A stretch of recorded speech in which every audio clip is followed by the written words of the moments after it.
Bismillahirrahmanirrahim. Assalamualaikum warahmatullahi wabarakatuh. Laki-laki yang belum menikah miskin, miskin, miskin.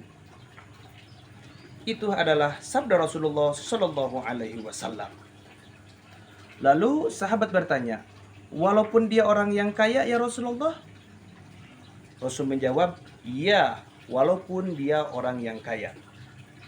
Karena menurut Rasulullah Shallallahu Alaihi Wasallam, laki-laki yang belum menikah, dia adalah orang yang miskin ketenangan, miskin penjagaan, dan miskin keberkahan. Terkadang banyak laki-laki yang tidak mau menikah karena dia takut miskin.